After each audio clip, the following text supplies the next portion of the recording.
कैसे अपर आईडी क्या है, पीएस और यूपीएस स्कूलों के छात्रों के लिए क्या खास है और यूडाइस पोर्टल पर अपने स्कूल के डाटा को कैसे अपडेट रख सकते हैं। तो वीडियो को अंत तक देखें और अपने सारे सवालों के जवाब पाएं। इससे पहले यदि आप लोग मेरे चैनल पर नए हैं तो मेरे चैनल को सब्सक्राइब कर लीजिएगा ताकि यूडाइस पोर्टल से संबंधित आगे आने वाले जो भी ऑनलाइन अपडेट है उसकी जानकारी सबसे पहले आप तक पहुंचती रहे। तो इसके लिए सबसे पहले आप लोगों को यूडाइस पोर्टल पर लॉगिन हो जाना है और लॉगिन हो जाने के बाद में इस तरह का पेज यहाँ पर ओपन हो जाएगा। अब देखिए, अपर आईडी बनाने से पहले मैं आप लोगों को अपर आईडी के बारे में कुछ सामान्य जानकारी दे देता हूँ। अपर आईडी की फुल फॉर्म होती है automated permanent academic account registry. ये अपर आईडी की फुल फॉर्म है और ये भारत सरकार की योजना है कि भारत के अंदर जितने भी विद्यार्थी है सभी विद्यार्थियों की एक यूनिक आईडी होगी जिसको हम लोग बोलते हैं अपर आईडी। अपर आईडी भी आधार कार्ड के जैसे ही एक नंबर होगा जिसमें स्टूडेंट की स्कूल से संबंधित सारी जानकारी होगी, जैसे उसका रिजल्ट होगा, उसने कौन कौन सी एक्टिविटी में भाग लिया है और भी जो उस बच्चे की जानकारी है वो सारी जानकारी आप लोगों को अपार आईडी से मिल जाएगी। और ये जो अपार आईडी है आगे उसके भविष्य तक चलने वाली है, यानी कि जब तक ये एजुकेशन से जुड़ा रहेगा बच्चा तब तक अपार आईडी उसके काम में आती है।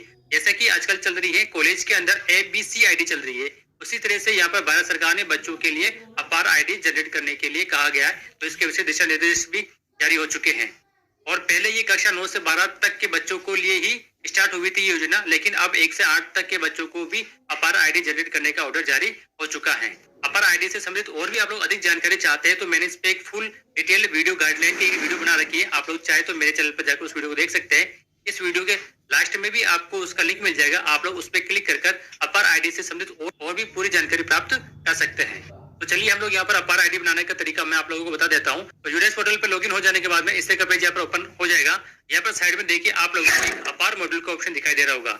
आप लोग सिंपली इस अपार मॉड्यूल वाले ऑप्शन पे क्लिक करना है। उसके बाद में यहाँ पर आप लोगों को किस कक्षा की आप लोग अपार आईडी जनरेट करना चाहते हैं यहाँ से आप लोग क्लास सेलेक्ट कर लीजिएगा। जैसे कि मान लीजिए मैं कक्षा 8 के बच्चों की अपार आईडी जनरेट करना चाह रहा हूँ तो यहाँ पर मैंने कक्षा 8 सेलेक्ट कर ली है।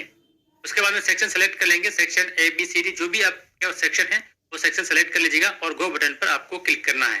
गो बटन पे क्लिक करने के बाद में यहाँ पर देखिए टोटल एनरोलमेंट बच्चे आ रहे हैं 39। उसके बाद में देखिए टोटल जनरेट आईडी, तो यहाँ पर किसी भी बच्चे की आईडी जनरेट नहीं है इसलिए यहाँ पर 0 लिखा हुआ आ रहा है और पेंडिंग में 39 लिखा हुआ आ रहा है। तो यहाँ पर आपके बच्चों की लिस्ट शो हो जाएगी, तो उस लिस्ट को आप लोग एक बार चेक कर लीजिएगा। अब देखिए यहाँ पर बच्चे की बेसिक डिटेल है, क्लास है, स्टूडेंट का पेन नंबर है, प्रोफाइल में कंप्लीट लिखा हुआ आ रहा है, स्टेटस में पेंडिंग आ रहा है। स्टेटस में पेंडिंग का मतलब अभी तक आप लोगों ने इसकी जो आईडी वो जनरेट नहीं की है इसलिए यहाँ पर पेंडिंग लिखा हुआ आ रहा है। अपार आईडी यहाँ पर नॉट अवेलेबल आ रही है क्योंकि अभी तक हमने इसे जनरेट ही नहीं करी है। जब आईडी जनरेट हो जाएगी तो यहाँ पर आप आईडी के नंबर लिखे हुए आ जाएंगे। अब देखिए मान लीजिए आप लोग इस बच्चे की आईडी जनरेट करना चाह रहे हैं तो सिंपल से यहाँ पर जनरेट लिखा हुआ है, उस पर जनरेट पे क्लिक करना है। जनरेट पे क्लिक करने के बाद में इस तरह का पेज यहाँ पर ओपन हो जाएगा। अब यहाँ पर बच्चे की जो बेसिक इन्फॉर्मेशन है वो बेसिक इन्फॉर्मेशन लिखी हुई आ जाएगी, नाम, डेट ऑफ बर्थ, जेंडर, सारी चीजें यहाँ पर आ जाएगी। उसके बाद में यहाँ पर उसका आधार कार्ड नंबर लिखा हुआ आ जाएगा और आधार कार्ड पर कौन सा नाम लिखा हुआ है वो नाम भी यहाँ पर आप लोगों के शो हो जाएगा। अब देखिए यहाँ पर उन्हीं बच्चों की अपार आईडी जनरेट होगी जिनकी आधार कार्ड में जो डिटेल लिखी हुई है वो सेम टू सेम आपके यूडाइस पोर्टल पर होनी चाहिए, यानी कि यूडाइस पोर्टल और आधार कार्ड में नाम, डेट ऑफ बर्थ, जेंडर ये सेम होना चाहिए, तभी आप लोग उस स्टूडेंट की अपार आईडी बना सकते हैं। यदि किसी स्टूडेंट की जानकारी सही नहीं है तो आप लोग अभिभावकों से मिलिए और आधार कार्ड सही करवाने के लिए कहिए।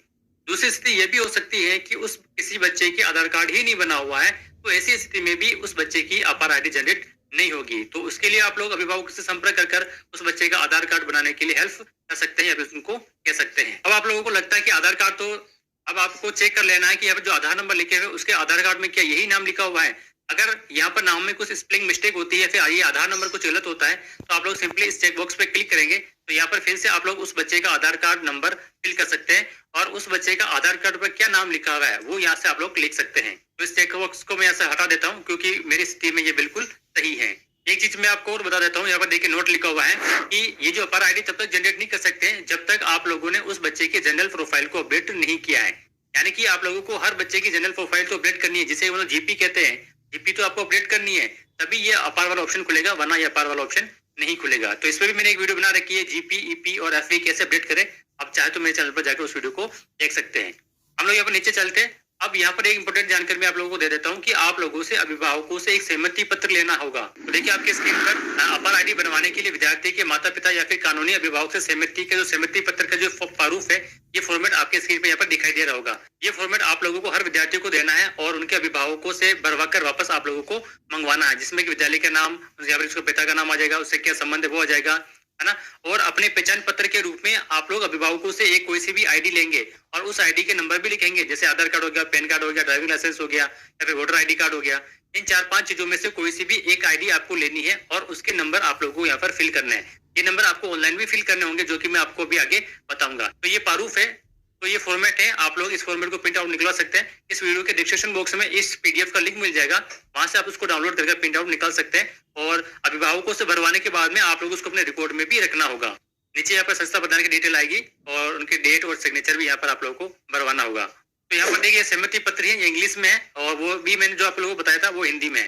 तो यहाँ से आप लोगों को अभिभावक का नाम लिखना है, उनके पिताजी का नाम लिखना है, यहाँ से सिलेक्ट करना है वो फादर्स है, मदर्स है या फिर लीगल गार्जियन है। मान लीजिए यहाँ से फादर्स सेलेक्ट कर लीजिएगा और उसके बाद में यहाँ पर जो फादर्स है उसका आप लोग कौन सा डॉक्यूमेंट लगा रहे हो, Aadhaar card, PAN card, voter ID card. जैसे मान लीजिए आधार कार्ड लिखा है तो आधार कार्ड यहाँ पर सेलेक्ट कर लेना है और उसके बाद में यहाँ पर अभिभावक के ध्यान रखना, अभिभावक के डालने, बच्चे के आधार कार्ड नंबर नहीं डालना है। यहाँ पर आप लोगों को पेरेंट्स के जो आधार नंबर है वो आधार नंबर यहाँ पर फिल कर सकते हैं। यहाँ पर आप लोगों को अपना पैलेस लिख देना है और यहाँ पर डेट लिख देनी है। अब देखिए यहाँ पर आप लोगों को संस्था प्रधान का नाम लिखना है, यानी कि संस्था प्रधान भी सहमति देगा, उसके बाद ही आप लोग अपर आईडी जनरेट कर पाएंगे। तो यहाँ पर संस्था प्रधान का नाम आ जाएगा और संस्था प्रधान का नाम लिखने के बाद में आपको सिंपली सबमिट के ऑप्शन पे क्लिक करना है। जैसे आप लोग सबमिट पे क्लिक करेंगे, ये आपको कंफर्म करने के लिए कहेगा, सिंपली आप लोग इसे कंफर्म कर दीजिएगा। यहाँ पर प्रोसेस चलेगा और देखिए यहाँ पर बच्चे की अपर आईडी जनरेट हो चुकी है। देखिए यहाँ पर लिखी हुई आ रही है अपर आईडी, ये अपर आईडी यहाँ पर जनरेट हो चुकी है। ये जो अपर आईडी है वो आधार कार्ड में 12 अंकों के अनुसार ही यहाँ पर भी जो अपर आईडी की जो अंक है वो भी 12 है। आपको सिंपली यहाँ पर बैक वाला ऑप्शन पे क्लिक करना है। अब देखिए यहाँ पर मैंने एक बच्चे की आईडी जनरेट कर ली है, तो यहाँ से जनरेट वाला ऑप्शन हट चुका है और यहाँ पे अभी तक यहाँ पर जो पेंडिंग बता रहा था वो यहाँ पर जनरेटेड लिखा हुआ आ रहा है और उसके सामने उस बच्चे की जो आईडी जनरेट हुई है वो आईडी भी यहाँ पर